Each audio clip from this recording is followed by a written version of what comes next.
Bonjour à tous et bienvenue dans les matinées bibliques. Aujourd'hui, nous allons voir les livres des Maccabées. Alors, si vous ouvrez vos Bibles classiques, vous vous rendrez sans doute compte qu'il n'y a que 2 livres des Maccabées, alors qu'en réalité, il existe 4 livres des Maccabées. Nous allons voir le détail dans le slide suivant. D'abord, que contiennent ces 4 livres? Alors, ces 4 livres des Maccabées tirent le nom des héros de la guerre de libération. Le principal acteur s'appelle Judas et il est surnommé Maccabée, ce qui signifie littéralement le marteau, car il tombait comme un marteau sur ses adversaires. Donc, il existe 4 livres des Maccabées. Le premier livre couvre une période s'étendant du déclenchement de la révolte des Maccabées à l'accession au pouvoir de Jean Hirsan. Ce récit constitue une épopée dynastique à la gloire des Asmonéens. Il s'agit d'une traduction grecque d'un livre en hébreu qui a été perdu. Le livre 2 se veut un abrégé d'une chronique de Jason de Cyrène. Il s'étend de la grande prêtrise d'Onias III à la victoire de Judas Maccabée contre Nicanor. Il donne une large part aux miraculeux et aux considérations théologiques. Le livre 3 relate une crise subie par les Juifs d'Égypte sous le règne de Ptolémée IV Philopator. Et le livre 4 est un ouvrage philosophique produit par le milieu juif d'Antioche. Comme on peut le constater, les 4 livres des Maccabées sont des écrits principalement historiques. Alors, le but n'est pas d'aller dans le détail de cette histoire qui est très complexe, mais de donner quelques clés de lecture pour comprendre les récits. Alors, les 4 livres des Maccabées sont considérés de façon différente par les différentes traditions religieuses. Aucun des 4 livres n'est inclus dans la Bible hébraïque. Le catholicisme a inclus les 2 premiers dans son canon parmi les livres deutérocanoniques. Dans la traduction liturgique, ils sont appelés premier et second ou deuxième livre des martyrs d'Israël. Les orthodoxes ont retenu les 4 livres parmi les livres deutérocanoniques. Le protestantisme les considère comme apocryphes et les qualifie avec d'autres écrits de la même époque de livres intertestamentaires. Donc, dans les Bibles protestantes, vous ne trouvez pas les livres des Maccabées. Dans les livres orthodoxes, vous trouvez les 4 livres des Maccabées, et dans les Bibles catholiques, vous n'avez que les 2 premiers livres des Maccabées. Les Juifs et les protestants, s'ils n'incluent pas ces livres dans leur canon, considèrent généralement ces œuvres comme des sources historiques fiables. La fête de Hanouka, commémorant la révolte des Maccabées, a été conservée dans la tradition juive, bien que les livres décrivant ces événements ne figurent pas dans le canon hébraïque. L'histoire assez difficile. Je vous ai mis un lien si vous voulez aller voir le détail de l'histoire. Donc, nous sommes en 330, période grecque. Le roi de Macédoine, Alexandre le Grand, achève sa conquête de l'Orient. Il triomphe du roi des Perses, Darius III, et coalise sous une même autorité le plus grand empire que l'Antiquité ait jusqu'alors connu. Son empire, outre la Grèce, regroupe l'Égypte, le pays de Canaan et toute la Mésopotamie jusqu'aux rives de l'Indus. À son décès, en l'absence d'héritiers, ce sont ses officiers qui vont se partager son empire. Deux d'entre eux, plus particulièrement, vont se partager l'Europe et 2 autres, l'Ancien Orient.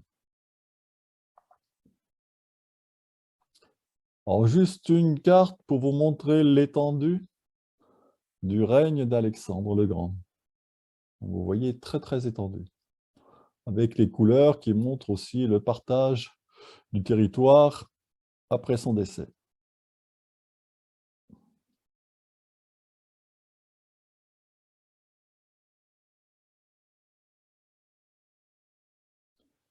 Dans l'histoire, on parlera beaucoup des Lagides et des Séleucides. Ce sont les principales dynasties de cette période. Donc, dans les Lagides, vous avez des Ptolémées. Tous s'appellent Ptolémées. Et chez les Séleucides, les noms qu'il faut surtout retenir, c'est Antiochos ou Antiochus, que je vous ai mis en gras, Antiochus IV, Épiphane. Donc, ce sont les 2 grandes dynasties qui vont se partager les terres d'Israël, les terres de Judée. à travers différentes guerres. Donc, vous voyez qu'il y a une succession de rois ici, et ce n'est pas toujours facile de s'y retrouver. Alors, quand même quelques mots d'histoire. Le sort de la Koilé-Syrie. La Judée et la Samarie, autrefois province de l'Empire perse, appartenant à la Trans-Euphrataine, donc ce qui est au-delà de l'Euphrate, deviennent une province de l'Empire lagide. Nous sommes dans les Lagides ici, désormais appelée la Koilé-Syrie, la Syrie de l'intérieur. Et l'histoire va se répéter. De même que le pays de Canaan avait été autrefois objet de litige entre l'Égypte et les empires mésopotamiens, donc principalement la Syrie et Babylone, la Koilé-Syrie va devenir une terre convoitée aussi bien par les Lagides que par les Séleucides. Et plusieurs générations de rois vont se battre pour dominer cette province. En 200 avant Jésus-Christ, le Séleucide Antiochus III, Mégas le Grand, remporte une victoire décisive sur les Lagides à Pagnon. Aujourd'hui, Bagnas, source du Jourdain. La Koilé-Syrie passe alors durablement dans le camp des Séleucides. Antiochus va agir avec brutalité en commençant par l'élimination du parti pro-Lagide et des partisans de Jason. Et pour récupérer l'argent que Mélénas avait pu payer, il pille le temple et emporte tous les objets de valeur. Puis il confie la suite de l'hellénisation forcée à son lieutenant Apollonios. Celui-ci va poursuivre les massacres et démolir l'enceinte de Jérusalem que Néhémie avait fait rebâtir à grande peine. Pour s'assurer du calme de la capitale, il fait bâtir une grande forteresse nommée Acra, avec les pierres du rempart, et il la garnit d'une forte garnison royale. L'hellénisation prend ensuite une autre tournure avec l'interdiction pure et simple du culte yaviste. Les livres de la Torah sont saisis et brûlés. La circoncision devient passible de peine de mort, ainsi que la pratique du Shabbat. Enfin, pour couronner le tout, on érige dans le temple une statue de Zeus olympien. Le temple samaritain concurrent subira le même sort et sera également consacré à Zeus. Ordre est donné à tous les habitants d'Israël de procéder à des sacrifices païens en faveur d'Antiochos. Le premier livre des Maccabées rapporte que bon nombre d'Israélites ont fait bon accueil à ces mesures. Certains vont être victimes de persécutions, comme nous le rapportent aussi les livres des Maccabées. Surtout le second livre des Maccabées, on le verra. Enfin, d'autres vont fuir les villes où la pression de l'occupant est trop forte pour se réfugier dans les steppes et pouvoir y continuer un mode de vie en accord avec leur foi. Ce groupe de fidèles va prendre le nom d'Assidéens, de l'hébreu Hasidim, les pieux. Les Assidéens se contentent d'une résistance passive, fuyant le contact avec les zones sous contrôle païen. C'est sans doute dans ces milieux qu'il faut rechercher l'origine des Esséniens de la communauté de Qumran, dont on retrouvera dans leurs documents à la fois le désir de fuir tout contact avec les impurs et la non-reconnaissance du sacerdoce de Jérusalem du fait de la rupture de la filiation sadocite. C'est également à cette époque qu'il convient de placer la rédaction des principales parties du livre de Daniel. Nous avions étudié lors d'une précédente séance. Le livre de Daniel semble issu de milieux hassidiens qui ne se font pas beaucoup d'illusions sur les chances d'une rébellion armée. À côté des Hassidiens qui font de la résistance passive, va se lever un autre groupe décidé à affronter l'armée. Cette révolte va se focaliser autour de la famille d'un chef de clan de Modin, un nommé Mattathias, dont le fils Judas surnommé Maccabée. Et c'est ce nom qui va être transmis à toute la lignée. En 166 avant Jésus-Christ, lors d'une tournée d'inspection d'un fonctionnaire royal chargé de s'assurer du bon déroulement du culte païen, Mattathias se rebelle et tue le fonctionnaire, ainsi qu'un de son village qui avait sacrifié aux idoles. Pour éviter d'immédiates représailles, il prend le maquis avec ses 5 fils. Décédé peu après, c'est Judas Maccabée qui va prendre la tête de ce mouvement de rébellion qui va rapidement attirer à lui un certain nombre de mécontents désireux d'en découdre avec l'adversaire. Voilà, en résumé, l'histoire. Alors, je vous ai remis les slides traditionnels de l'histoire. Hein. Donc, 1000 avant Jésus-Christ, David Salomon, le schisme, 935 avant Jésus-Christ, avec les 2 royaumes. La chute du royaume du Nord en 721. Ensuite, la période de captivité, 586-538. Ensuite, nous avons la reconstruction du temple, après, avec, on l'avait vu, Néhémie, puis Esdras. Et nous avons ensuite le royaume, l'empire d'Alexandre le Grand qui va commencer. C'est la bannière rouge en haut que vous voyez. Et vous avez en bas la domination d'abord des Lagides et la domination des Séleucides. Donc c'est durant toute cette période que se déroule le livre des Maccabées. Et vous avez en bas un petit point noir où il y a marqué indépendance de la période juive en 143 avant Jésus-Christ. En fait, c'est une des rares périodes avec celle de David et Salomon où le peuple juif bénéficie d'une relative indépendance et d'une relative autonomie durant toute son histoire. Et bien sûr, nous avons Rome qui apparaît en jaune en haut, puisque dans le livre des Maccabées, nous parlerons aussi de Rome. Donc c'est durant toute cette période que se déroule le livre des Maccabées. Alors, plan du premier livre des Maccabées. Tout d'abord, le cadre historique, on le verra avec Alexandre le Grand, le début de l'insurrection, Judas Maccabée qui est intronisé à la tête de la révolte, les opérations menées par Jonathan, le commandement de Simon.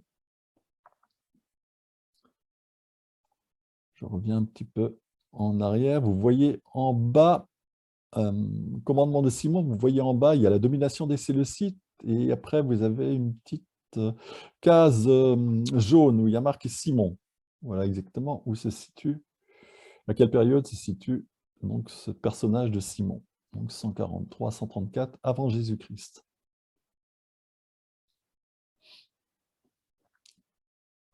Donc vers l'an 100, un écrivain entreprend de relater l'épopée de Judas Maccabée et des deux frères, et de ses deux frères, Jonathan et Simon. Il considère que la lutte menée par ces héros est la poursuite de la guerre menée au temps des juges et des rois. Il est écrit en hébreu, mais n'est conservé que par une tradition grecque. On l'a vu, auteur, c'est un juif palestinien qui a composé son ouvrage après 134, avant Jésus-Christ, bien sûr, mais avant la prise de Jérusalem par Pompée en 63 avant Jésus-Christ. Donc, c'est donc un livre très, très récent. Écrit. Voilà. Premier chapitre, Alexandre le Grand. Nous sommes donc vraiment dans l'histoire ici, et beaucoup de ces faits peuvent être considérés comme historiques. Après qu'Alexandre, fils de Philippe, macédonien, sorti du pays des Kétim, eut battu Darius, roi des Perses et des Mèdes, et fut devenu roi à sa place, tout d'abord sur Élade, il entreprit de nombreuses guerres, enleva maintes places fortes et mit à mort les rois de la région. Il poussa jusqu'au bout du monde et prit les dépouilles d'une multitude de nations. La terre se tut devant lui, son cœur s'exalta et s'enfla d'orgueil. Il rassembla une armée très puissante et soumit provinces, nations et dynastes qui durent lui payer tribut. Après cela, il s'alita et comprit qu'il allait mourir. Il convoqua ses officiers nobles, ceux qui avaient été élevés avec lui depuis sa jeunesse, et partagea entre eux son royaume avant de mourir. Alexandre avait régné 12 ans quand il mourut. Ses officiers nobles prirent le pouvoir chacun dans son fief. Tous ceignirent le diadème après sa mort et leurs fils après eux durant de longues années. Ils multiplièrent les maux sur la terre. Antiochus IV Épiphane, l'hellénisme en Palestine. Il sortit d'eux un rejeton impie, Antiochus Épiphane, fils du roi Antiochus, qui, après avoir été otage à Rome, devint roi en l'an 137 de la royauté des Grecs. En ces jours-là, des vauriens surgirent d'Israël et ils séduisirent beaucoup de gens en disant « Allons, faisons alliance avec les nations qui nous entourent, car depuis que nous sommes séparés d'elles, bien des maux nous ont atteints. » Ce discours leur plut. Et plusieurs parmi le peuple s'empressèrent de se rendre auprès du roi, qui leur donna l'autorisation d'observer les pratiques des nations. Selon les usages de celles-ci, ils bâtirent donc un gymnase à Jérusalem. Ils se refirent le prépuce, firent défection à l'Alliance sainte pour s'associer aux païens et se vendirent pour faire le mal. Donc nous voyons ici qu'un certain nombre de Juifs acceptent l'occupation. Campagne d'Égypte et pillage du temple. Quand il vit son règne affermi, Antiochus projeta de devenir roi d'Égypte afin de régner sur les deux royaumes. Entré en Égypte avec une armée imposante, avec des chars, des éléphants et une grande flotte, il engagea le combat contre Ptolémée, roi d'Égypte, qui battit en retraite devant lui et s'enfuit en laissant de nombreux blessés. Les villes fortes égyptiennes furent prises et Antiochus s'empara des dépouilles de l'Égypte. Ayant vaincu l'Égypte, il revint en l'an 143 et il monta contre Israël et Jérusalem avec une armée imposante. Entré dans le sanctuaire avec arrogance, il prit l'autel d'or, le candélabre de lumière et tous ses accessoires, la table d'oblation, les vases à libation, les coupes, les cassolettes d'or, le voile et les couronnes. Quant à la décoration d'or sur la façade du temple, il enleva en entier. Il prit aussi l'argent, l'or, les objets précieux et fit main basse sur les trésors cachés qu'il trouva. Ayant tout pris, il s'en alla dans son pays. Il avait fait un carnage et avait proféré des paroles d'une extrême arrogance. Il y eut grand deuil sur Israël partout dans le pays. Chefs et anciens gémirent, jeunes gens et jeunes filles dépérirent, et la beauté des femmes s'altéra. Le nouveau marié entonna une lamentation et l'épouse, assise dans sa chambre, fut en deuil. La terre trembla à cause de ses habitants, et toute la maison de Jacob fut revêtue de honte. Apollonius à Jérusalem et construction de la citadelle. 2 ans après, le roi envoya un percepteur dans les villes de Juda. Il vint à Jérusalem avec une armée imposante. Il adressa aux habitants de fausses paroles de paix et on le crut. Puis il se jeta sur la ville à l'improviste, lui porta un grand coup et fit périr beaucoup de gens en Israël. Il pilla la ville, l'incendia, détruisit les maisons et l'enceinte. Ils réduisirent en captivité les femmes et les enfants et s'approprièrent le bétail. Puis ils rebâtirent la ville de David avec un rempart élevé et fort, de puissantes tours, et ce fut leur citadelle. Ils s'y installèrent une engeance perverse, des gens sans foi ni loi, et ils s'y fortifièrent. Ils emmagasinèrent des armes et des vivres et déposèrent les dépouilles de Jérusalem qu'ils avaient rassemblées. Ils en firent un grand piège.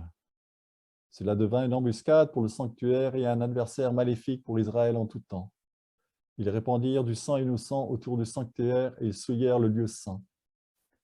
Les habitants de Jérusalem s'enfuirent à cause d'eux et la ville devint une colonie d'étrangers. Elle devint étrangère à sa progéniture et ses propres enfants l'abandonnèrent. Son sanctuaire fut dévasté comme un désert, ses fêtes se changèrent en deuil, ses sabbats en dérision, son honneur en mépris. À la mesure de sa gloire fut son déshonneur et sa grandeur fit place au deuil. Nouvel épisode, Antiochus IV Épiphane abolit le judaïsme. Le roi ordonna que, dans tout son royaume, tous ses peuples n'en forment qu'un, et renoncent chacun à ses coutumes. Toutes les nations se conformèrent aux prescriptions du roi. Beaucoup d'Israélites acquiescèrent volontiers à son culte, sacrifiant aux idoles et profanant le sabbat. Le roi envoya aussi à Jérusalem et aux villes de Juda des lettres par messagers, leur prescrivant de suivre des coutumes étrangères au pays, de bannir du sanctuaire holocaustes, sacrifices et libations, de profaner sabbat et fêtes, de souiller le sanctuaire et les choses saintes, d'élever autels, sanctuaires et temples d'idoles, de sacrifier des porcs et des animaux impurs, de laisser leurs fils incirconcis et de se rendre abominables par toutes sortes d'impuretés et de profanations, oubliant ainsi la loi et altérant toutes les pratiques. Quiconque n'agira pas selon l'ordre du roi sera mis à mort. C'est en ces termes que le roi écrivit à tous ses sujets. Il créa des inspecteurs pour tout le peuple et ordonna aux villes de Juda d'offrir des sacrifices dans chaque ville. Beaucoup de gens du peuple, entendant tous ceux qui abandonnaient la loi, se rallièrent à eux. Ils firent du mal dans le pays et contraignirent Israël à se cacher dans tous ses lieux de refuge. Le 15e jour de Kislev, en l'an 145 avant Jésus-Christ, le roi construisit l'abomination de la dévastation sur l'autel des holocaustes et dans les villes de Juda alentour, on éleva des autels. Aux portes des maisons et sur les places, on brûlait de l'encens. Les livres de la loi qu'il trouvait étaient déchirés puis jetés au feu. S'il parvenait à découvrir chez quelqu'un un livre de l'Alliance et si quelqu'un se conformait à la loi, le décret du roi causait sa perte. Il sévissait chaque mois contre ceux d'Israël qui avaient été pris en infraction.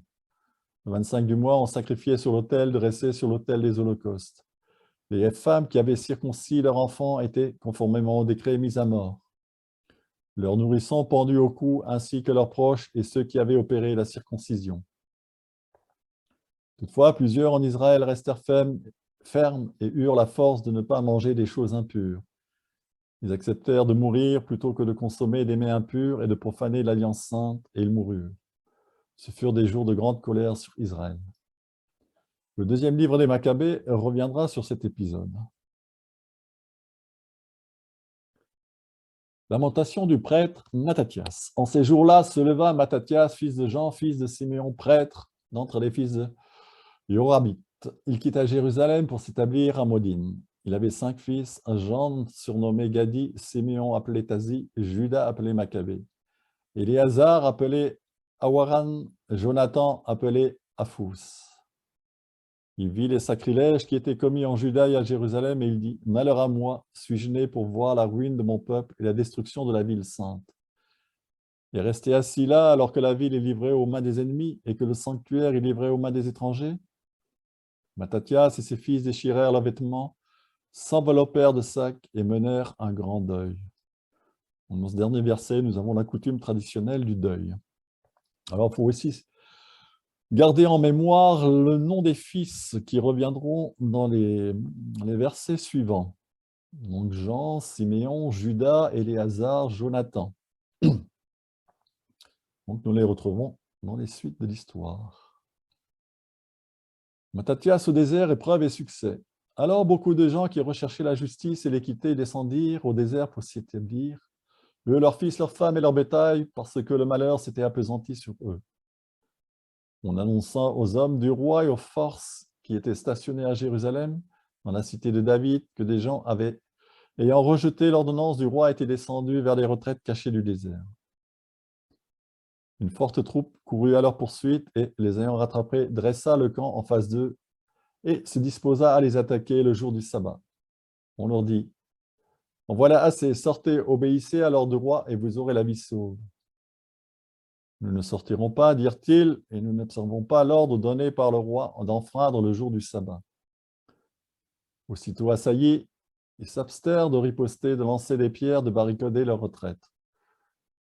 Mourons tous dans notre droiture, disait-il, le ciel et la terre nous sont témoins que vous nous faites périr injustement. On leur donna l'assaut en plein sabbat et ils périrent, eux, leurs femmes, leurs enfants et leur bétail, en tout 1 millier de personnes.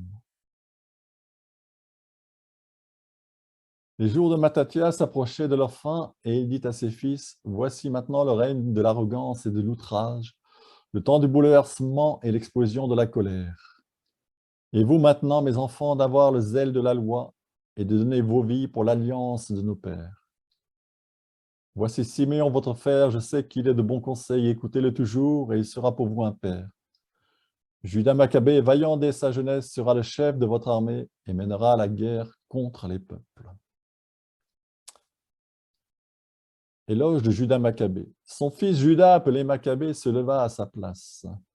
Tous ses frères et tous les partisans de son père lui prêtèrent secours et combattirent pour Israël avec joie. Il étendit le renom glorieux de son peuple, revêtit la cuirasse comme un géant, ceignit ses armes de guerre et engagea les combats, protégeant le camp de son glaive. Tel un lion en action, un lionceau rugissant vers sa proie, il pourchassait les impies qu'il dépistait, il livrait au feu les perturbateurs de son peuple. Donc ensuite, on va sauter quelques passages. Nous avons une victoire de Judas sur Apollonius.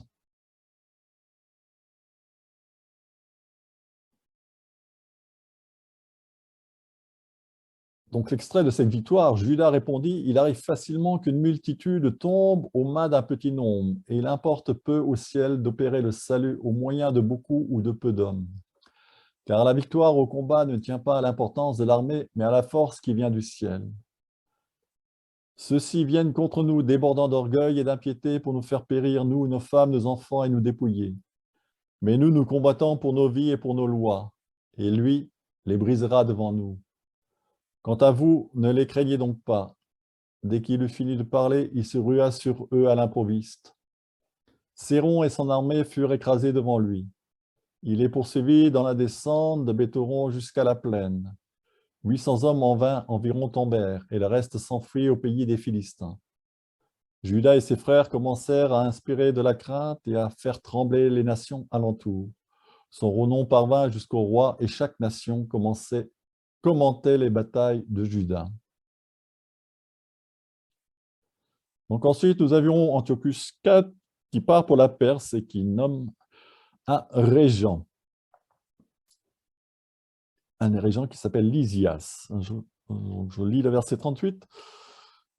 Lysias, donc, qui est nommé régent et qui lui-même choisit Ptolémée, fils de Dorimène, Nicanor et Gorgias, personnages puissants parmi les amis du roi. Il envoya avec eux 40 000 hommes et 7 000 cavaliers pour aller au pays de Juda et le dévaster selon l'ordre du roi. Un contingent de Syrie et du pays des Philistins se joignit à eux. Judas et ses frères virent que le malheur s'aggravait et que des armées campaient sur leur territoire. Ils apprirent aussi la décision du roi ordonnant de livrer le peuple à une destruction radicale. Ils se dirent les uns aux autres, « Relevons notre peuple de sa ruine et combattons pour lui et pour notre lieu saint. » Ensuite, une victoire d'Emmaüs. Gorgias prit avec lui 5000 fantassins et 1000 cavaliers d'élite, et ce détachement partit de nuit afin de faire irruption dans le camp des Juifs et de fondre sur eux à l'improviste. Les gens de la citadelle lui servaient de guide. Judas la prit et partit avec ses braves pour combattre l'armée royale qui se trouvait à Emmaüs. Pendant que ses effectifs étaient encore dispersés à l'extérieur du camp, Gorgias arriva de nuit au camp de Judas, n'y trouva personne et se mit à chercher les Juifs dans les montagnes, car il disait « Ils fuient devant nous ». Au lever du jour, Judas parut dans la plaine avec 3000 hommes, mais ceux-ci n'avaient ni les armures ni les épées qu'ils avaient voulu. Ils apercevaient le camp des païens puissants et fortifiés, les cavaliers qui l'entouraient, tous gens experts exercés au combat. Judas dit à ses hommes, « Ne craignez pas cette multitude et ne redoutez pas leur assaut. Souvenez-vous comment nos pères furent sauvés de la mer Rouge quand le Pharaon les poursuivait avec son armée. Et maintenant, crions vers le ciel. S'il veut de nous, il se souviendra de l'alliance des pères et il écrasera aujourd'hui devant nous cette armée-là. Et toutes les nations sauront qu'il y a quelqu'un qui rachète et sauve Israël. » Les étrangers levèrent les yeux, voyant les Juifs marcher contre eux. Ils sortirent du camp pour livrer bataille. Les gens de Juda sonnèrent de la trompette et engagèrent le combat. Les nations furent écrasées et elles s'enfuirent vers la plaine. Mais ceux qui étaient à l'arrière tombèrent tous sous l'épée. 3000 hommes environ y tombèrent. Ensuite, première campagne de Lysias. L'année suivante, Lysias rassembla 60 000 hommes d'élite et 5 000 cavaliers pour combattre les Juifs. Ils vinrent en Idumée et campèrent à Bethsour. Judas se porta à la rencontre avec 10 000 hommes. Quand il vit cette armée puissante, il pria ainsi, « Tu es béni, sauveur d'Israël, toi qui as brisé l'élan du puissant guerrier par la main de ton serviteur David, et qui a livré le camp des Philistins aux mains de Jonathan, fils de Saül, et de son écuyer. Enferme de même cette armée entre les mains de ton peuple d'Israël, et qu'ils aient honte de leur infanterie et de leur cavalerie. Mais en eux la peur fait fondre leur force imprudente, et qu'ils soient ébranlés par leur défaite. Fais-les tomber sous l'épée de ceux qui t'aiment, et que tous ceux qui connaissent ton nom te célèbrent par des hymnes. » Le combat s'engagea alors, et dans le corps à corps, l'armée de Lysias perdit près de 5000 hommes.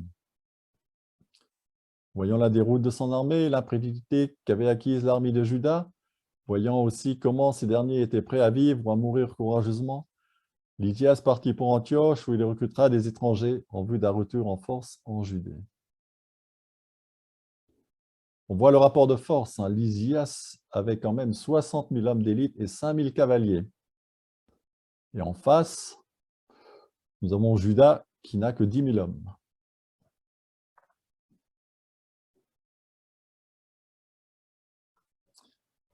La mort d'Antiochus IV, Épiphane. On va annoncer à Antiochus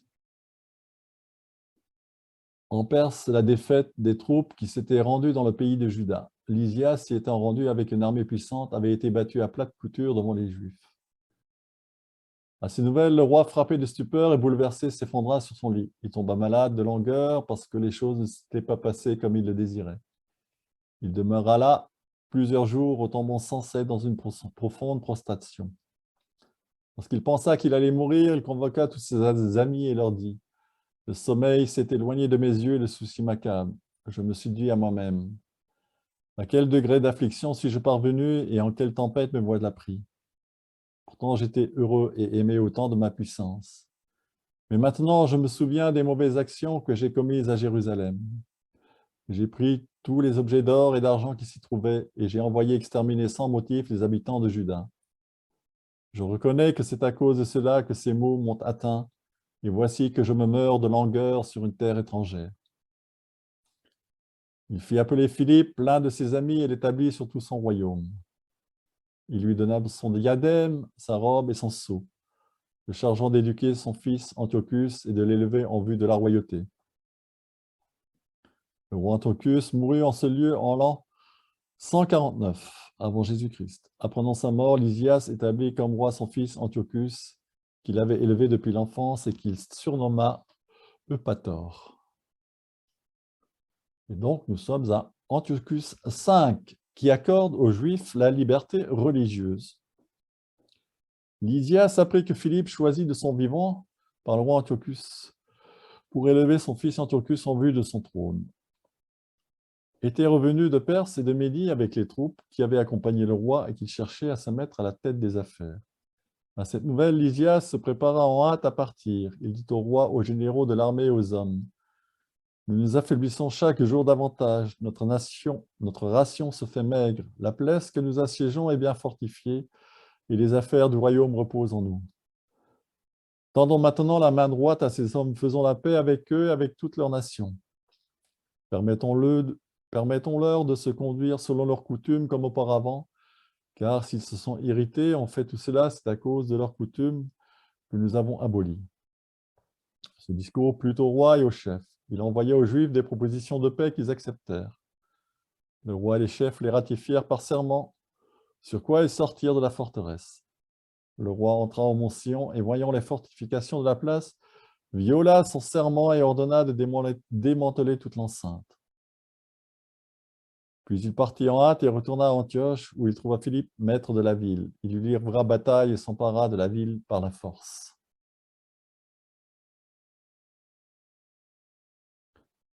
Démétrius Ier devient roi. C'est un Séleucide, donc c'est roi de Syrie. En l'an 151 avant Jésus-Christ, Démétrius, fils de Séleucus, s'échappa de Rome et se dirigea avec une poignée d'hommes vers une ville du littoral où il inaugura son règne. Comme il pénétrait dans la maison royale de ses pères, l'armée se saisit d'Antiochus et de Lysias pour les lui amener. Il en fut informé. « Ne me faites pas voir leur visage, dit-il, et l'armée les tua, et Démétrius s'assit sur son trône royal. Alors vinrent à lui tout ce qu'Israël comptait d'hommes sans foi ni loi, conduits par Alkim, qui convoitait la charge de grand prêtre. Ils accusèrent le peuple devant le roi en disant: « Judas et ses frères ont fait périr tous tes amis et nous ont dispersés hors de notre pays. On va donc maintenant un homme de confiance pour qu'il aille voir tous les ravages dont Judas s'est rendu coupable parmi nous et dans le domaine du roi, qu'on les punisse, eux et tous leurs auxiliaires. »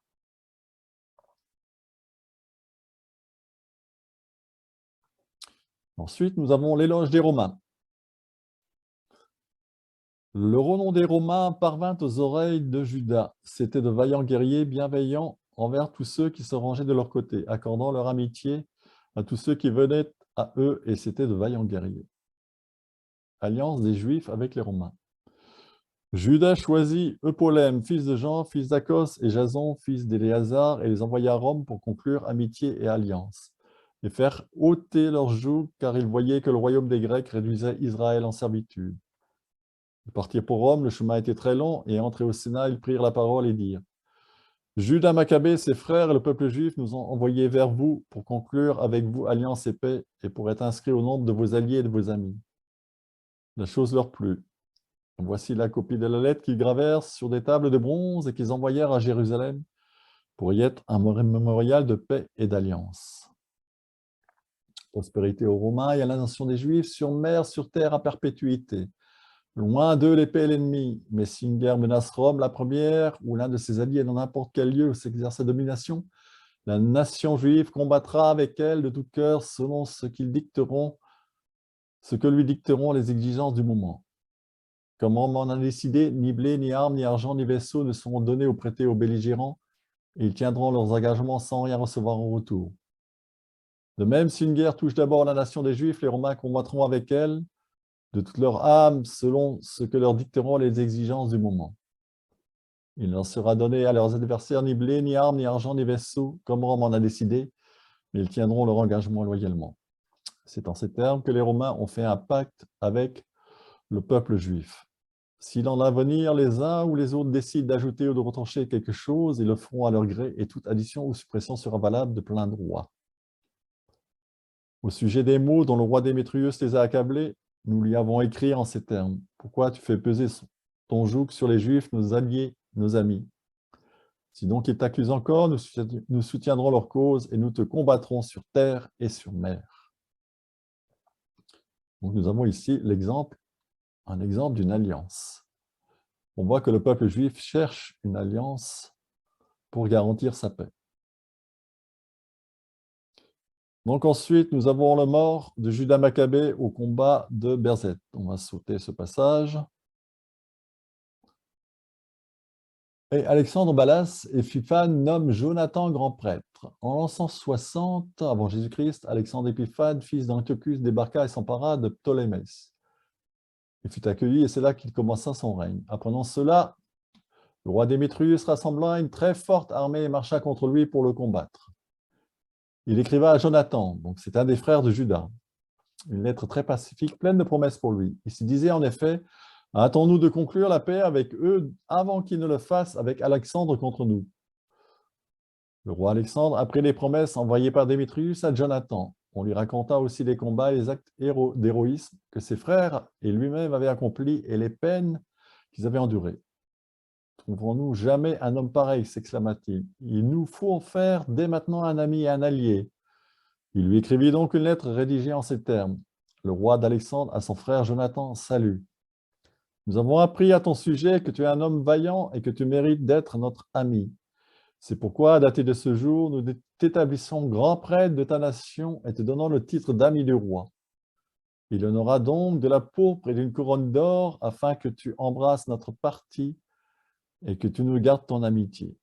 Jonathan revêtit les ornements sacrés le 7e mois de l'an 160, à l'occasion de la fête des Temps. Il rassembla les troupes et fabriqua beaucoup d'armes. On voit ici l'imbrication politique militaire qui a pu exister dans cette région, entre les Lagides, les Séleucides, avec l'Empire romain aussi. Chacun cherche à faire alliance avec un autre pour essayer de tirer le meilleur parti. Et nous avons ensuite l'offre de Démétrius Ier à Jonathan. Donc nous avions une première proposition du roi Alexandre à Jonathan. Donc maintenant, l'ennemi de Jonathan, Démétrius, écrit lui aussi à Jonathan. Apprenant cela, Démétrius fut contrarié. Il dit, qu'avons-nous fait pour qu'Alexandre capte avant nous l'amitié des Juifs pour s'en faire un appui? Je vais leur écrire moi aussi, en termes engageants, avec des offres de situation élevées et de subventions, afin qu'ils me réservent leur appui. Il leur écrivit en ces termes, le roi Démétrius à la nation des Juifs, salut. Mot salut qui est très fort, hein, puisque le mot salut veut dire sauver. Vous avez toujours reconnu la validité des conventions passées entre nous. Vous êtes demeurés nos amis. Vous n'êtes point passés du côté de nos ennemis. Nous avons appris tout cela et nous sommes réjouis. Continuez à nous garder votre fidélité et nous récompenserons votre attitude par des bienfaits. Nous vous accorderons de nombreux allègements fiscaux et nous vous ferons des faveurs. D'ores et déjà, je décharge tous les Juifs des contributions, de la gabelle et des couronnes, donc de l'impôt.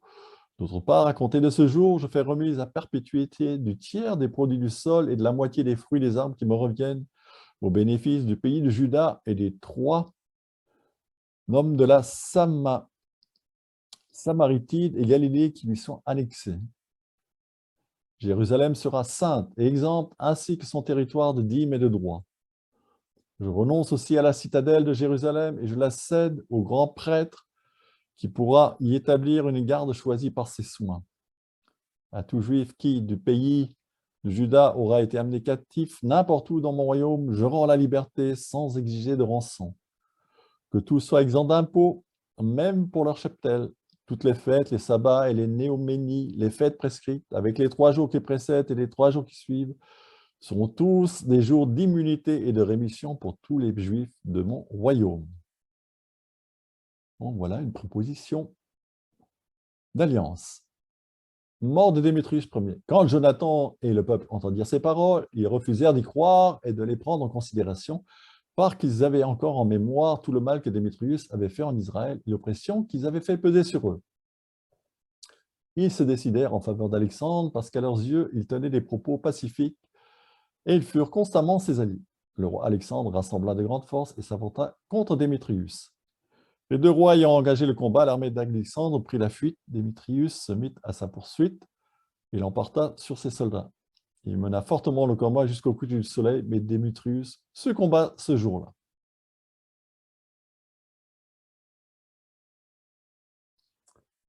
Ensuite, nous avons une alliance d'Alexandre Balas avec Ptolémée VI et avec Jonathan. Vous voyez, les alliances se poursuivent. On va sauter ces passages. Et là, je vous ai résumé les différents chapitres qui suivent, juste pour vous montrer la complexité de cette histoire. Donc, il y a une alliance d'Alexandre Balas avec Ptolémée VI et avec Jonathan. Ensuite, nous avons Démétrius II, fils de Démétrius Ier, qui envoie Apollonius contre Jonathan, qui le défait. Ensuite, Ptolémée VI défait Alexandre Balas, ils meurent tous les deux. Nouvelle charte de Démétrius II en faveur des Juifs. Jonathan, donc le frère de Judas Maccabée, secourt Démétrius II à Antioche. Ensuite, Jonathan prend parti pour Antiochus VI contre Démétrius II. Jonathan renouvelle l'alliance avec Rome. Campagne de Jonathan en Célescyrie et de Simon, donc un autre frère, en Philistie. Jonathan fortifie Jérusalem. Jonathan tombe aux mains de Tryphon, qui est un rival de Démétrius. Simon, donc frère de Judas, succède à Jonathan. Simon repousse Tryphon, qui tue Jonathan. Démétrius II confirme la charte avec les Juifs. Simon prend Gazara et la citadelle de Jérusalem. Ensuite, mort de Démétrius II et éloge de Simon. Donc, vous voyez un petit peu la complexité de cette histoire durant cette période. Mais ce qui est intéressant, c'est que le livre des Maccabées rentre vraiment dans le détail. Et nous sommes ici dans un livre véritablement historique. Ensuite, nous avons Sparte qui envoie une lettre à Simon, ambassade à Rome. Donc Simon, un des frères de Judas. On apprit à Rome et jusqu'à Sparte que Jonathan était mort, et on en fut très affligé. Mais lorsqu'il sut que son frère Simon était devenu grand prêtre à sa place, qu'il était maître de la campagne et des villes, ils firent graver sur des tablettes de bronze le renouvellement de l'amitié et de l'alliance conclue jadis avec Judas et Jonathan, ses frères. Lecture en fut donnée devant l'assemblée à Jérusalem. Voici la copie de la lettre qu'envoyèrent les Spartiates. Les magistrats et la ville de Sparte à Simon grand prêtre et aux anciens, aux prêtres et au reste du peuple des Juifs, leurs frères saluent. Les ambassadeurs envoyés auprès de notre peuple nous ont appris votre gloire et votre prestige et nous sommes réjouis de leur venue. Nous avons enregistré leurs déclarations parmi les décisions du peuple. Numénius, fils d'Antiocus, et Antipater, fils de Jason, ambassadeurs des Juifs, sont venus chez nous pour renouveler l'amitié avec nous. Il a plu au peuple de recevoir ces hommes avec honneur et de déposer la copie de leurs discours aux archives publiques afin que le peuple de Sparte en garde le souvenir. D'autre part, une copie a été exécutée à l'intention de Simon le grand prêtre. Un petit détail ici, nous voyons que Simon, c'est un grand prêtre et ce n'est pas un roi. Il n'y a plus de roi en Israël, bien sûr, depuis David et Salomon et ses successeurs. On peut dire qu'il n'y a plus de roi en Israël, au Juda et en Samarie, donc juste depuis l'exil à Babylone. C'est à partir de ce moment-là que sont apparus finalement les grands prêtres qui prennent la succession des rois. Ensuite, nous avons un décret de l'Assemblée en l'honneur de Simon, lettre d'Antiochus 7 à Simon. Antiochus, fils du roi Démétrius, envoya une lettre depuis les îles à Simon, prêtre et ethnarque des Juifs, et à toute la nation. Elle était rédigée en ces termes. Le roi Antiochus à Simon, grand prêtre, ethnarque, et à la nation des Juifs, salut. Puisque des gens pernicieux se sont emparés du royaume de mes pères, j'ai revendiqué le royaume pour le rétablir tel qu'il était auparavant. À cet effet, j'ai recruté de troupes nombreuses et j'ai armé des bateaux de guerre dans le but d'opérer un débarquement dans le pays et de poursuivre ceux qui ont ruiné notre pays et dévasté beaucoup de villes de mon royaume. Maintenant, je te confirme toutes les remises consenties par les rois, mes prédécesseurs, et la dispense de tous les autres dont qu'ils t'ont accordé. Je te concède le privilège de frapper ta monnaie ayant cours dans ton pays. Jérusalem et le sanctuaire sont libres. Toutes les armes dont tu t'es muni, les forteresses que tu as bâties et que tu occupes demeurent ta propriété. Toutes tes dettes présentes et futures envers le trésor royal te sont remises dès maintenant et pour toujours. Quand nous aurons rétabli notre royauté, nous te décernerons ainsi qu'à ton peuple et au sanctuaire de tels honneurs que votre gloire deviendra manifeste au monde entier. Donc ça, c'est la période de Simon. Vous vous rappelez, dans un slide, tout au début, on avait vu le petit rectangle jaune où il y avait marqué Simon dessus. C'est cette période-là, période de relative paix. Ensuite, on va sauter donc les différents chapitres. Nous avions Antiochus 7 qui assiège Tryphon à Dora. L'ambassade juive revient de Rome qui renouvelle son alliance. Nous avons des récriminations d'Antiochus 7 contre Simon. Un gouverneur Kentébé qui sévit en Judée. Les fils de Simon mettent en fuite Kentébé et assassinat de Simon. Son fils Jean lui succède. Voilà donc une histoire bien tourmentée. Et c'est ainsi que se termine le premier livre des Maccabées. Et nous avons maintenant le deuxième livre des Maccabées qui va reprendre certains aspects du premier livre des Maccabées. Donc en chapitre 1 et 2, nous avons le cadre historique. Ensuite, avant la révolte maccabéenne, chapitre 3 à 7, la révolte de Juda jusqu'à la purification du temple, 8-10, et la poursuite de la guerre, 10-15. Donc, c'est le résumé d'une œuvre grecque en 5 volumes, écrit par Jason de Cyrène, lettré vivant en pays grec. L'auteur très croyant ne cesse de mentionner un Dieu qui fait intervenir dans les événements humains. Ce deuxième livre n'est pas la continuation du premier, mais lui en parallèle. Donc, il reprend les événements de 1 Maccabée, chapitre 1 à 7, c'est-à-dire jusqu'à la défaite du général grec Nicanor, peu avant la mort de Judas Maccabée. Il écrit pour des Juifs d'Alexandrie et son intention est de réveiller le sentiment de leur communauté avec leurs frères de Palestine. Il veut les intéresser spécialement au sort du temple, centre de la vie religieuse. Le plan du livre est basé sur le temple, rappel de la sainteté du temple, sa profanation, la mort des profanateurs, la fête de la dédicace. Voilà, cela commence par une lettre festive de 124 avant Jésus-Christ. À leurs frères, les Juifs d'Égypte, salut. Leurs frères, les Juifs de Jérusalem, et à ceux du pays de Judée, leur souhaitent paix et prospérité. Que Dieu vous comble de bienfaits, se souvienne de son alliance avec Abraham, Isaac et Jacob, ses fidèles serviteurs. Qu'il vous donne à tous un cœur pour l'adorer et faire ses volontés. Qu'il vous donne à tous un cœur pour l'adorer et faire ses volontés généreusement et de plein gré. Qu'il ouvre votre cœur à sa loi et à ses préceptes et qu'il fasse régner la paix. Qu'il exauce vos prières, se réconcilie avec vous et ne vous abandonne pas autant de malheurs. C'est la prière qu'ici même nous lui adressons en ce moment pour vous. Sous le règne de Démétrius, l'an 169, nous, les Juifs, nous vous avons écrit. Dans la détresse et la crise qui font dire sur nous en ces années, depuis que Jason et ses partisans firent défection de la guerre sainte et du royaume, ils allèrent jusqu'à mettre le feu à la grande porte du temple et à verser le sang d'innocents.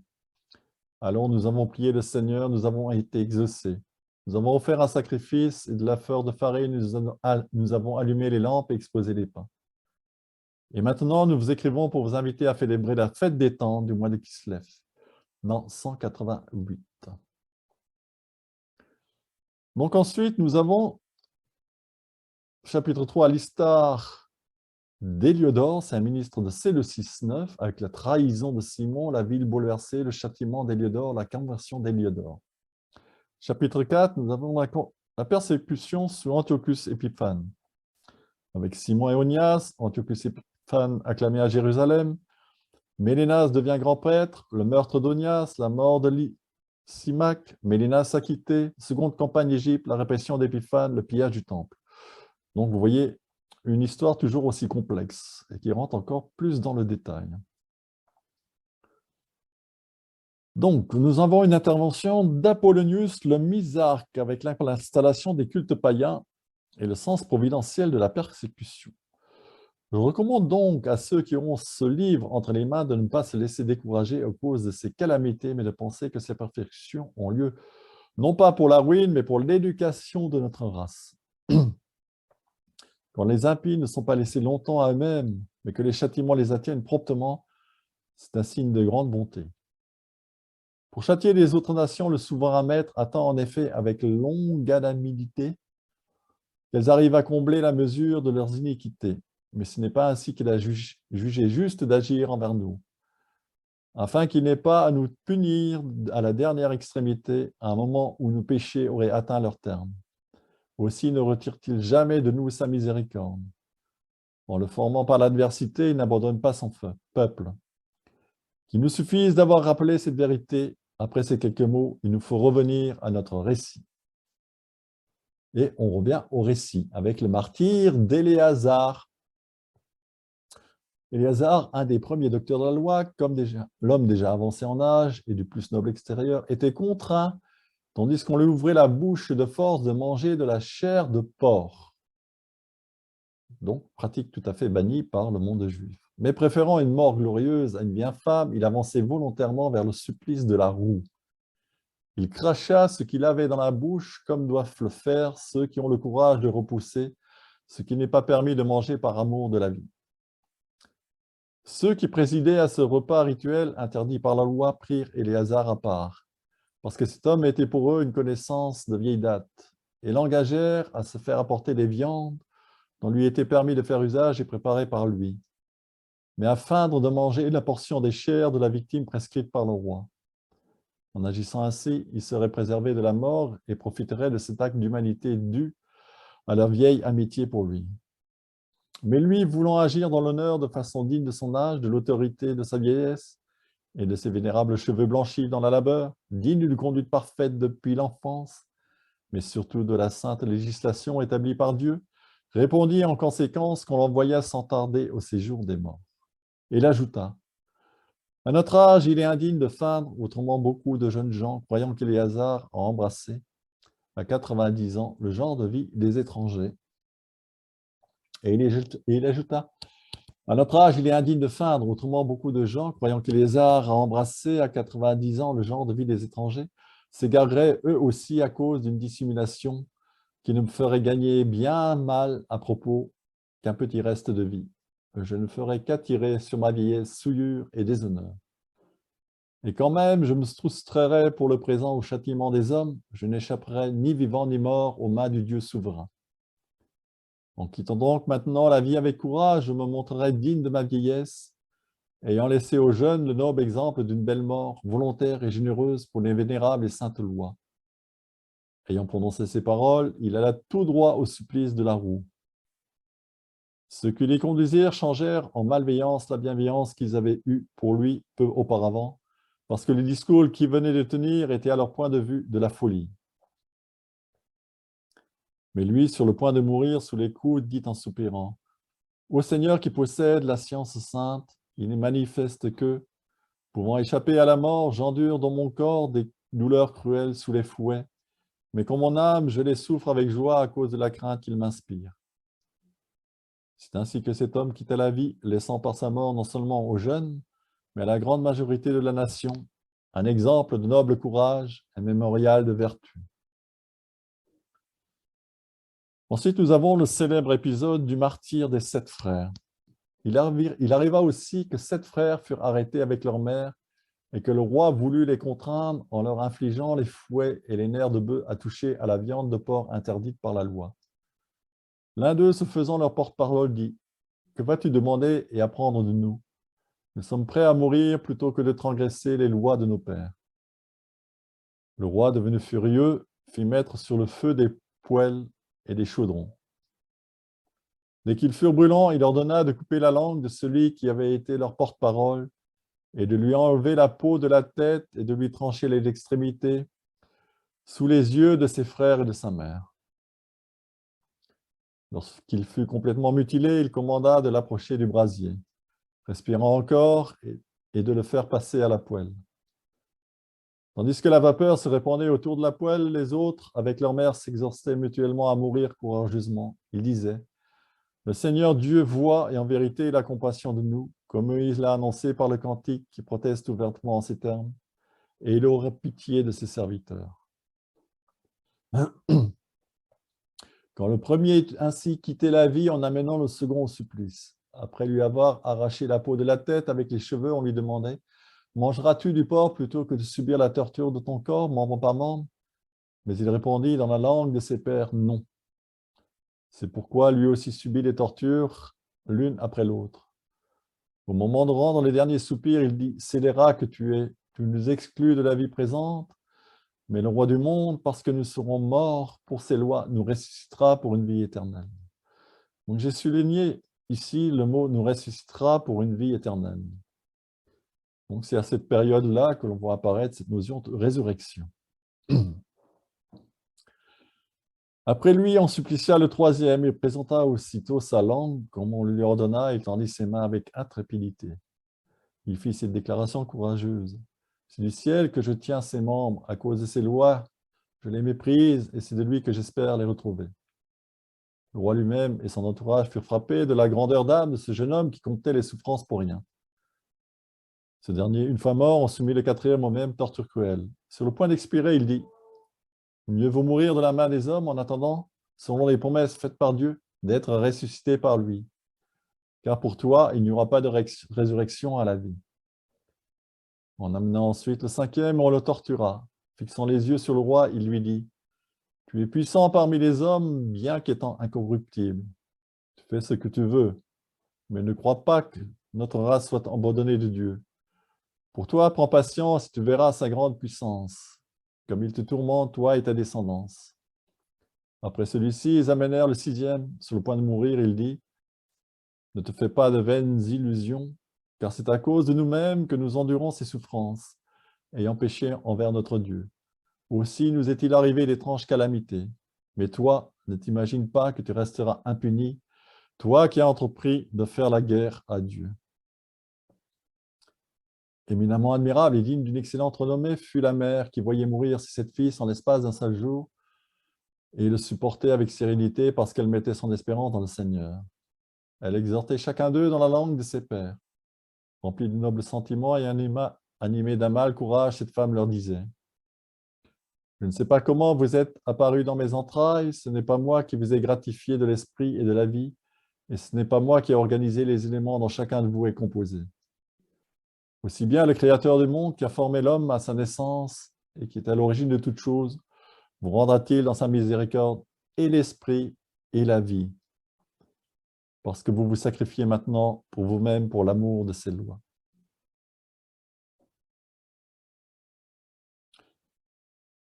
Antiochus se crut méprisé et soupçonna un outrage dans ses paroles. Le plus jeune était encore en vie et non seulement il lui parlait pour l'exhorter, mais il lui donnait avec serment l'assurance de le rendre riche et très heureux s'il abandonnait la tradition de ses pères, d'en faire son ami et de lui confier de hauts emplois. Mais le jeune homme ne prêtant aucune attention à ses paroles, le froid fit approcher la mère et l'exhorta à donner à l'adolescent des conseils pour sauver sa vie. Lorsqu'il l'eut longuement exhorté, elle consentit à persuader son fils. Elle se pencha donc vers lui et, mystifiant le tyran cruel, elle dit dans la langue de ses pères: mon fils, aie pitié de moi qui t'ai porté dans mon sein 9 mois, qui t'ai allaité 3 ans, qui t'ai nourri et élevé jusqu'à l'âge où tu es, et qui est pourvu à ton entretien. Je te jure, mon enfant, regarde le ciel et la terre, contemple tout ce qui en est, et reconnais que Dieu les a créés de rien et que la race des hommes est faite de la même manière. Ne crains pas ce bourreau, mais te montrant digne de tes frères, accepte la mort, afin que je retrouve avec tes frères au temps de la miséricorde. J'ai surligné ici l'expression de Dieu les a créés de rien. Donc, c'est l'affirmation que l'univers a été créé ex nihilo, à partir de rien. Expression que l'on n'a pas dans le livre de la Genèse. À peine achevait-elle de parler que le jeune homme dit, « Qu'attendez-vous? Je n'obéis pas aux ordres du roi, j'obéis aux ordres de la loi qui a été donnée à nos pères par Moïse. Et toi, l'inventeur de toute calamité qui s'abat sur les Hébreux, tu n'échapperas pas aux mains de Dieu. Car si nous souffrons, nous autres, c'est à cause de nos propres péchés. Si pour notre châtiment et notre éducation, notre Seigneur qui est vivant s'est courroucé au moment contre nous, il se réconciliera de nouveau avec ses serviteurs. Mais toi, ô impie et le plus infect de tous les hommes, ne t'élève pas vainement, te berçant d'espoir incertain et levant la main contre ses serviteurs. Car tu n'as pas encore échappé au jugement du Dieu souverain qui voit tout. Car nos frères, après avoir enduré maintenant une douleur passagère en vue d'une vie intéressable, sont tombés pour l'alliance de Dieu, tandis que toi, par le jugement de Dieu, tu porteras le juste châtiment de ton orgueil. Pour moi, je livre, comme mes frères, mon corps et ma vie pour les lois de mes pères, en conjurant Dieu d'être bientôt clément pour notre nation et de t'amener par des épreuves et des fléaux à confesser qu'il est seul Dieu. Je prie enfin que sur moi et sur mes frères s'arrête la colère de Dieu souverain, justement déchaînée sur notre race. Hors de lui, le roi sévit contre le dernier frère encore plus cruellement que contre les autres. Le sarcasme lui était amer. Ce jeune homme mourut donc sans s'être souillé et avec une parfaite confiance dans le Seigneur. Enfin, la mère mourut la dernière après ses fils. Nous en resterons là sur la question des repas rituels et des tortures monstrueuses. En voyant donc un texte très important sur cette notion de résurrection et sur cette notion de création ex nihilo, et bien sûr sur ce témoignage des martyrs des 7 frères. Donc ensuite, on va sauter, mais nous avons l'insurrection de Judas Maccabée avec la lettre d'Antiochus aux Juifs. Donc cela reprend un petit peu l'histoire que nous avions déjà vue dans le premier livre des Maccabées. Un texte sur le sacrifice pour les morts. Ayant rallié son armée, Judas la conduisit à la ville d'Odolam, mais le 7e jour de la semaine survenant, ils se purifièrent selon la coutume et célébrèrent le sabbat en ce lieu. Le lendemain, on vint trouver Judas, au temps où la nécessité s'en imposait, pour relever les corps de ceux qui étaient tombés et les inhumer avec leurs proches dans le tombeau de leur père. Or, ils trouvèrent sous la tunique de chacun des morts des objets consacrés aux idoles de Jamnia que la loi interdit aux Juifs. Il fut ainsi évident pour tous que c'était la raison pour laquelle ces soldats étaient tombés. Tous donc, bénissant la conduite du Seigneur, juge équitable qui rend manifeste les choses cachées, se mirent en prière en demandant que la faute commise fût entièrement effacée, et le valeureux Judas exhorta la troupe à se garder pure de tout péché, ayant sous les yeux ce qui était arrivé à cause de la faute de ceux qui étaient tombés peu avant.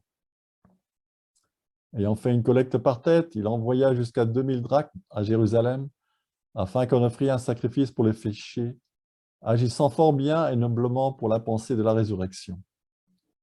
Si en effet il n'avait pas espéré que les soldats tombés ressusciteraient, il eût été superflu et sot de prier pour les morts. S'ils envisageaient qu'une très belle récompense est réservée à ceux qui s'endorment dans la piété, c'était là une pensée sainte et pieuse. Voilà pourquoi il fit faire pour les morts ce sacrifice expiatoire, afin qu'ils fussent absous de leurs péchés. Donc nous avons ici, dans ce texte, une notion très importante aussi, c'est la prière pour les morts.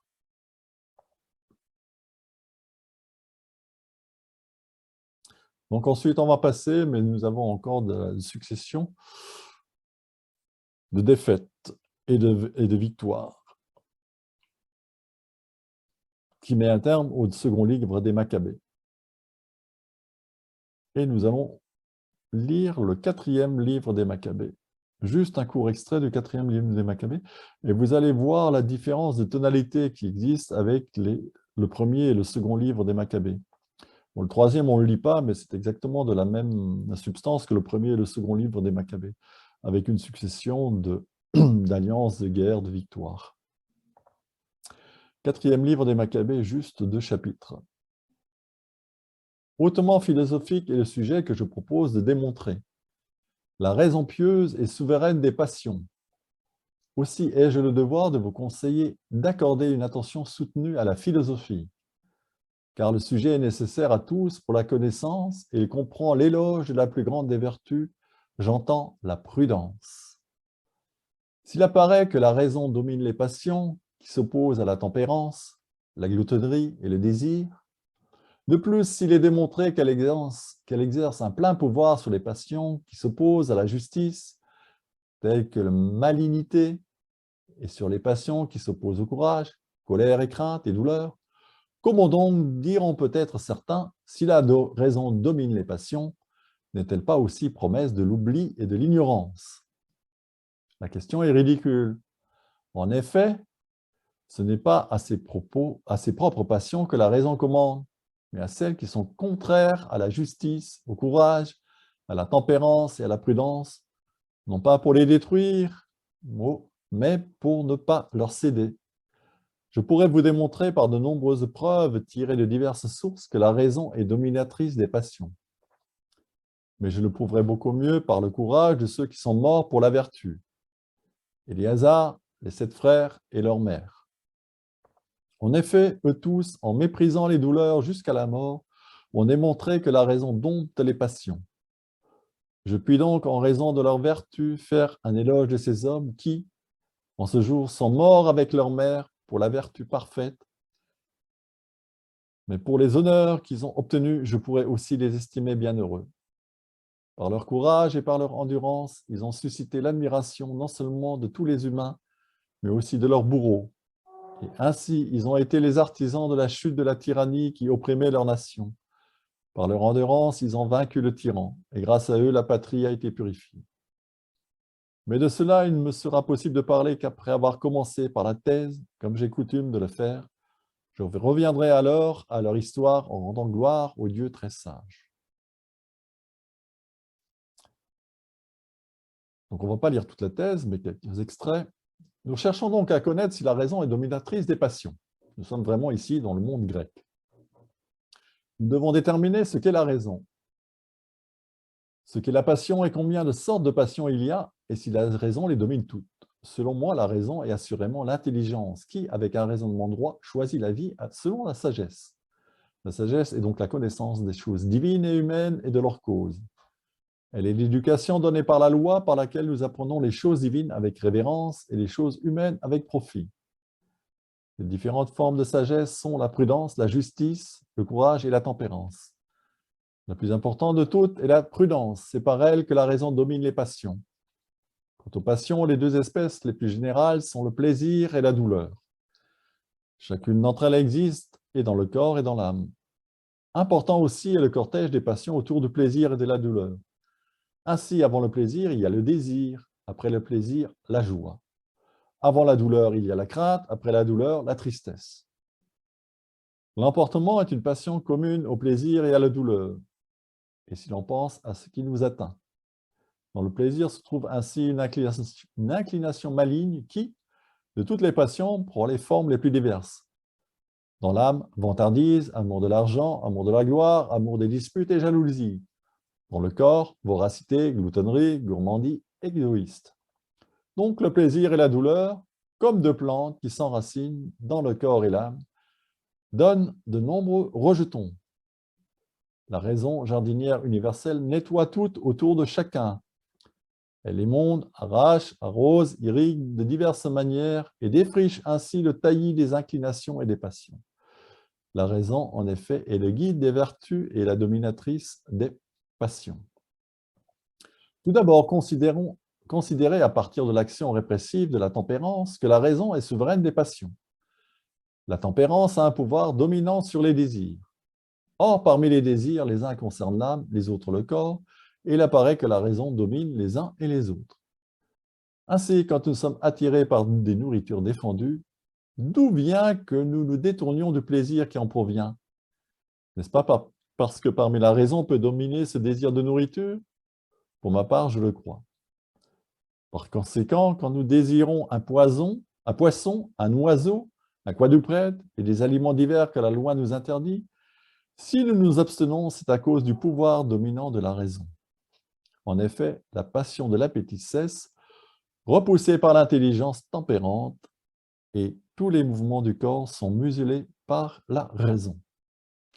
Donc, vous voyez ici un texte philosophique sur la capacité à dominer nos passions. C'est une réflexion sur la mort des 7 frères. Voilà, c'est sur ce texte, quatrième texte tiré du 4e livre des Maccabées, que nous terminons cette étude des livres des Maccabées.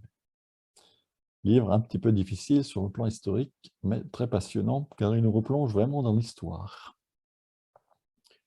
Et je vous propose de terminer cette réflexion par un Notre Père. Notre Père qui es aux cieux, que ton nom soit sanctifié, que ton règne vienne, ta volonté soit faite sur la terre comme au ciel. Donne-nous aujourd'hui notre pain de ce jour. Pardonne-nous nos offenses, comme nous pardonnons aussi à ceux qui nous ont offensés. Et ne laisse pas entrer dans la tentation, mais délivre-nous du mal. Amen. Voilà, je vous remercie et je vous dis à la prochaine fois.